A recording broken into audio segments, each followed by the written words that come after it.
Bonjour à toutes et à tous et bienvenue dans Cultive ton potentiel, le podcast qui vulgarise les concepts de croissance individuelle et collective selon une approche apprenante. Je m'appelle Lamia Arbo, business et life coach certifié, et aujourd'hui dans ce 36e épisode, on va parler de jours sombres, en hommage aux différentes tragédies du jour, donc à savoir liées au tremblement de terre de la Syrie et de la Turquie, ainsi qu'une tragédie qui vient de frapper en fait la ville de Laval avec les décès de jeunes enfants à cause d'un chauffeur d'autobus qui a foncé sur la garderie. Donc paix à leur âme, paix à tout le monde. Lorsque ce jour, je suis un petit peu émue, c'est normal. Lorsque ce genre de tragédie nous frappe en fait de grand fouet, ce n'est pas évident de rester focus ou inspiré, mais je voulais quand même partager mes émotions et plus mes pensées, et j'espère faire preuve de finesse et de bienveillance, car vraiment c'est l'intention de cet épisode. C'est dur, c'est dur lorsque surtout la vie nous envoie des épreuves et qu'on se questionne en fait sur quel sens on en donne, car ce n'est pas évident d'en trouver une réponse, car justement en fait des fois il n'y a pas de sens, il n'y a pas de réponse à la question du pourquoi. Et je sais que c'est dur d'accepter cette règle qui finalement n'en est pas. Ce que moi personnellement je sais de la vie bien humblement, c'est qu'en fait, il y a des moments où on va trouver des moments horribles, atroces. Puis des fois, il y a des moments moins atroces, moins horribles. Il y a des jours sombres, il y a des jours moins sombres. Et des fois, on n'a pas, on le sait, le contrôle sur les circonstances, ni sur la loi de la nature, ni sur les agissements en fait d'un fou. Et par contre, ce qu'on peut constater, en fait, c'est l'ensemble de nos émotions. À mon avis, nos émotions sont la clé. Nos émotions sont vraiment la preuve de notre humanité. Lorsque j'ai vu les images de la Turquie en ruine, j'ai été horrifiée. Lorsque j'ai vu les décès des 2 enfants écrasés par un bus, j'ai eu une boule dans ma gorge. Ce sont mes émotions, ce sont la preuve de mon humanité, la preuve de ma connexion aux autres, la preuve que je me connecte aux autres êtres sur cette planète, car oui, on est tous et toutes connectés. On est connectés à notre humanité. Et je sais que j'ai un esprit super cartésien et que je ne suis pas très dans la vibe un peu spirituelle, mais je suis convaincue qu'on a cette petite étincelle en nous qu'on appelle âme qui vibre à travers nos émotions. Donc oui, pleure si tu as envie de pleurer. Crie si tu as envie de crier. Si tu es en colère, laisse tes émotions traverser ton corps.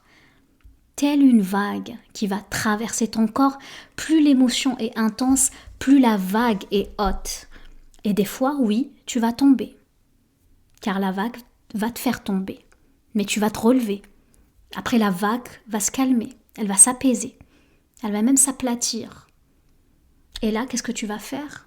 Tu vas t'imprégner de ces jours heureux, de ces jours paisibles qui deviennent ta force pour la prochaine vague.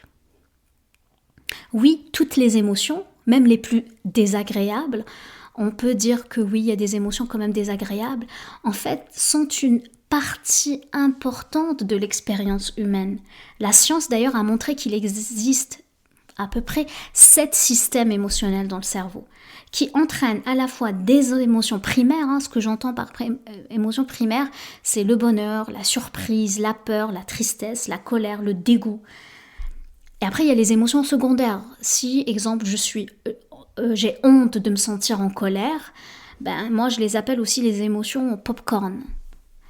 Et toutes ces émotions-là, en fait, ce sont juste des messages. Ce sont des vibrations dans notre corps. Ce sont des messages dont nous avons vraiment besoin pour savoir ce que nous devons faire. Et en tant que tel, ces émotions déterminent finalement notre comportement. Comment on va influencer le monde autour de nous. Donc si les émotions déterminent notre comportement, influencent finalement aussi notre façon d'agir, de nous comporter, est-ce qu'ils vont rétrécir ou élargir notre réalité, notre attention ? Est-ce que mes émotions, je leur donne assez de pouvoir pour élargir ce que j'ai envie d'élargir comme attention, ou concentrer, ou rester focus. Si nous considérons toutes les émotions comme des signaux importants, non seulement elles nous semblent, à mon avis, moins menaçantes, parce que finalement, si on la considère juste comme un message, une vibration dans notre corps, déjà, ça va être moins menaçant. Parce qu'en fait, cette émotion nous donne aussi une idée de ce qu'on ressent. Elle essaye de nous communiquer notre façon, en fait, de voir le monde. Finalement, elle nous communique notre façon de penser. Et là, il y a en principe un début de soulagement quand on commence à considérer les choses de cette manière. Et attention des fois, parce que notre cerveau est bien compliqué, parce que oui, il ne fait pas les choses très simples. Notre connexion à notre cerveau, que j'appelle émotionnel, par rapport à l'autre cerveau qui s'appelle plus le cortex préfrontal, donc c'est le centre des décisions, c'est là où réside le raisonnement, la résolution de problèmes, même la régulation finalement émotionnelle. Et là-dedans, ok, donc c'est ça les deux cerveaux. Ce qui se passe des fois, la connexion entre ces deux cerveaux en fait n'est pas stable, n'est pas toujours stable. Pourquoi ? Quand on est fatigué, quand on est, exemple, en grand stress, ce cortex préfrontal peut être hors ligne, donc il peut carrément être, il fonctionne pas. Et du coup, il est indisponible pour une intervention immédiate. Donc, il ne peut pas faire justement la régulation émotionnelle.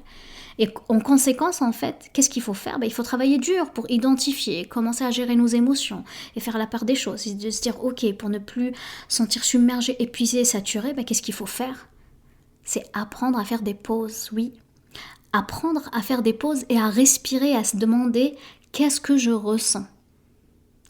De quoi ai-je besoin en ce moment ? Et pour aider, je sais que lorsque les émotions sont là et que c'est intense, surtout par rapport aux défis et aux circonstances qui peuvent des fois être très lourds à porter,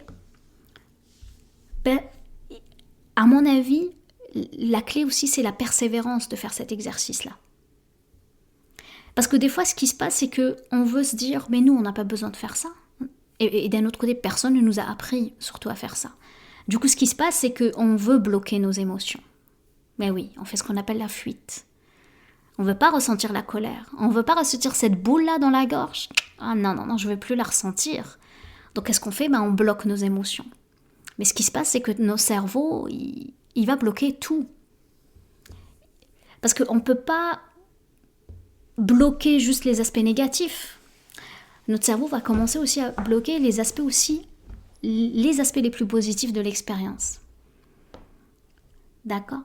Du coup, au lieu de cela, à mon avis, engager l'ensemble de tout ce que j'appelle le spectre émotionnel, c'est de se dire, tiens, qu'est-ce que je pourrais mettre en place pour essayer d'intégrer doucement cette régulation finalement émotionnelle dans ma vie de tous les jours. Et ça vient juste avec la première étape, c'est juste la laisser être présente.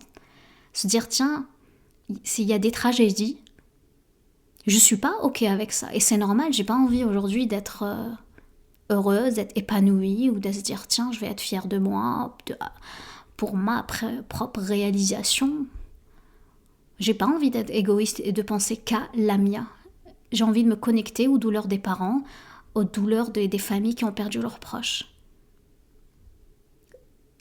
Ça, c'est se connecter à l'humanité de tout le monde. Et je ne sais pas si c'est un paradoxe, mais à mon avis, c'est la beauté de l'être humain. C'est que nous sommes capables, en fait, de tenir des émotions multiples. C'est-à-dire, on ne peut pas en fait juste être triste tout le temps. L'être humain, de toute façon, le cerveau ne veut pas que tu te sentes triste. Je ne sais pas si tu connais ça, il y a certaines villes en Afrique, certains pays en Afrique, ils chantent leur mort. Je sais que ça a l'air horrible pour certaines, peut-être plus dans la culture occidentale, mais oui. En Mexique aussi, ils font ça. Pays latins, ils font ça. Donc, à un certain moment, pourquoi ? Parce que à mon avis, ça vient dans cette beauté de l'être humain, d'être multiple, de se sentir à la fois, de s'autoriser d'avoir ce chagrin, mais en même temps d'avoir le soulagement. D'avoir de la joie, de sentir la joie, mais en même temps de l'angoisse. Oui, on peut le sentir. D'avoir de la peur, mais aussi de l'espoir en ce moment. Et oui, et des fois, on peut sentir ce paradoxe. Et je sais, si tu m'entends et tu te dis oui, mais du coup, je suis pas la seule à sentir ça. Oui, des fois, on a ce qu'on appelle le paradoxe émotionnel. C'est que des fois, tu te dis, ok, je suis heureuse, c'est le plus beau jour de ma vie, mais d'un autre côté, je me sens lessivée, triste. Pourquoi ? C'est normal, ça fait partie de l'expérience humaine, c'est notre paradoxe. Et justement, la capacité de ressentir et de transformer nos émotions en quelque chose qu'on veut créer, en fait, c'est ça qui va renforcer la résilience. Et la résilience, c'est quoi ? C'est la capacité à faire face aux épreuves de la vie. Et je me dis, est-ce que c'est pas le but finalement de cette terre ? De faire preuve de cette résilience-là. Je vais m'arrêter là. Je te remercie de m'avoir écouté. J'espère que tu as pu te connecter jusqu'à la fin, que c'était pas évident comme épisode.